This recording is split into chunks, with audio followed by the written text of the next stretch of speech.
Desdemona, in a distant land similar to Morocco, I want to take you back in time to medieval times, to a woman who turned out to be an emancipated slave.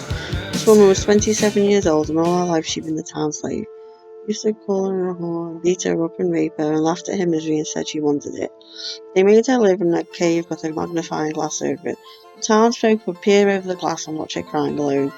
In her darkness emerged a rebellious streak and conjured a plan so wicked, so devious, they would never believe it was her. She climbed over the fortress with a bag on her back, in the middle of the night so no one would know. There was a desert to get over to the town. The sand was so hard to run on when the sun came up. She heard horses behind her. The Claylands realised she had escaped.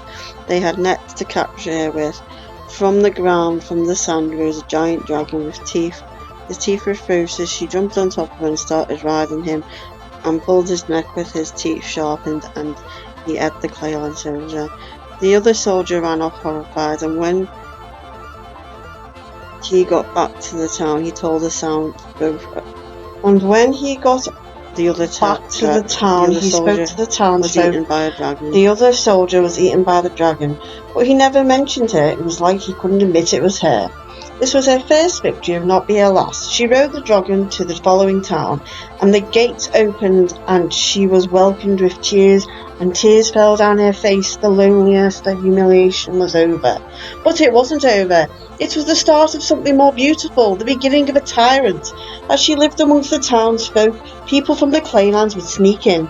In their pockets they would have belladonna in their hand, and this poison they would have belladonna in their hand. And this poison when she smiled when anyone kissed her, they grabbed her as she screamed, "I want to remember," and drugged her.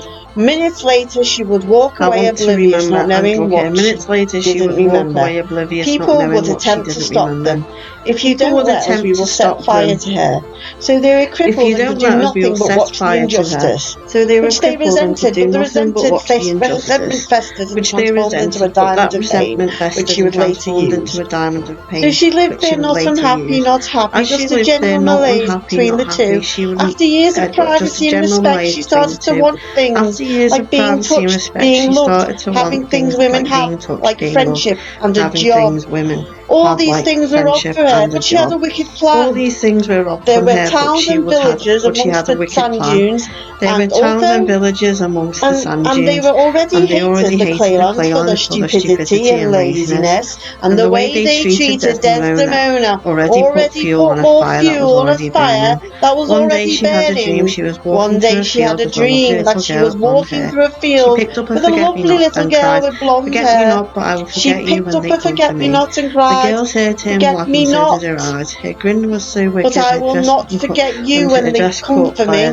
She felt no pain. Oh, shit. "You won't forget me, not this time." When she woke, she felt scared, exhilarated, and evil at the same time. She ran into the market. The design she had on the Claymakers came into hidden Claymakers tried to listen, but they spoke to themselves to speak to it. Some hidden Claymakers tried to listen, but they had an elephant and rose out of the town.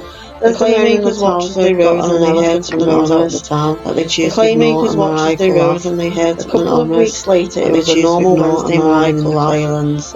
Suddenly there was a rush, whispering, giggling, excitement to abuse no victim. Suddenly there was a rush, excitement, there was a pending doom. To abuse no victim. Even with these retarded goblins, there was a pending doom. Even they knew something had changed. Even with these retarded goblins, the huge gate slowly moved and a weak little hand opened the door. The huge gate slowly moved and a weak little hand opened the door, and on her hand started laughing. She didn't cry this time, although she looked like she was hiding a smile. She didn't cry this time, although she looked like she was hiding a smile. She wasn't the broken person they knew. When she didn't cry, they became uneasy and anxious. She wasn't the broken person they knew. She stopped hiding her grin. They made a path with a locked jaw through the village. "Where are you going?" She stopped hiding her grin and grinned with a locked jaw. They started shouting, "Horror!" said one of them. "To the castle." This woman started to giggle. They started shouting, "Horror!" Desdemona put a switchblade under her chin and threw her tongue under her face. Put a switchblade under her chin and threw her tongue under her face. Ever say. This violence is the only language you understand. The last thing you will ever say. The Claymakers the only language you understand. As this woman's face bled. Then she ran to the castle. The Claymakers froze. They couldn't believe she could speak.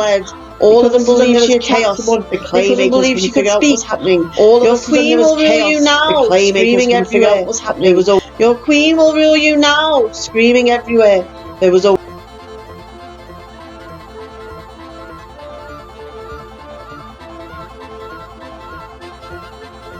A wave of pushing. A woman was stabbed in the eye. Blood squirted in people's faces. The claymakers felt pushing and kicking from all angles. What you did to her, you'll pay for what you did to her. What had happened was the people from all over the country invaded the town in a violent protest about how Desdemona was treated by the claymakers. The amount of violence was tantamount. Desdemona made her way to the balcony on the castle. She stood on the balcony and watched the carnage and started to levitate. The violence had stopped, but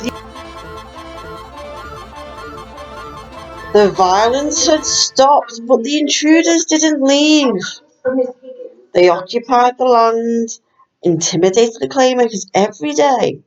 They were scared to insult their new queen, and the tyrant sat on her throne in her new-found freedom, basking in the glory.